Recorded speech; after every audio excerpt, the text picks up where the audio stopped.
Araku tourism Jagan సర్కార్ భ్రష్టు పట్టించిందని AP tourism మంత్రి కందుల దుర్గేష్ అన్నారు. మంత్రి దుర్గేష్ జంగిల్ బెల్స్, బొర్రా, అనంతగిరి ప్రాంతాల్లో పర్యటించారు. గతంలో టీడీపీ హయాంలో జరిగిన అభివృద్ధి జగన్ సర్కార్ కొనసాగించలేకపోయిందని విమర్శించారు. బొర్రాను 30 కోట్ల రూపాయలతో అభివృద్ధి చేస్తామని మంత్రి దుర్గేష్ తెలిపారు. అది గత ప్రభుత్వం 5 సంవత్సరాల కాలంలో ఏనాడు కూడా ప్రయత్నం చేయలేదు. ఇవాళ వచ్చి చూసేటప్పటికి అక్కడ టెక్నికల్ అబ్జెక్షన్స్ గురించి చెప్తా ఉన్నారు. మరి 5 సంవత్సరాల కాలం వాళ్ళు ఏం చేశారు, ఆ మంత్రులు ఏం చేశారు, ముఖ్యమంత్రి గారు ఏం చేశారో నాకు అర్థం కావటం లేదు.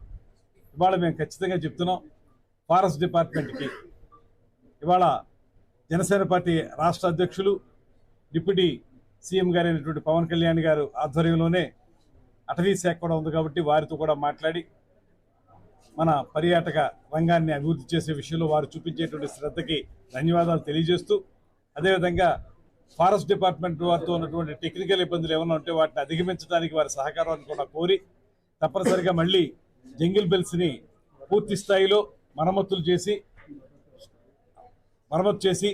ఆ విధంగా ముందుకు తీసుకెళ్ళి వాటిని ఉపయోగంలోకి తీసుకురావడానికి ప్రయత్నం చేస్తూ ఉన్నాం. రెండోది వచ్చేటప్పటికి ఈ బొర్రా కేవ్స్ ఇక్కడికి వచ్చాం.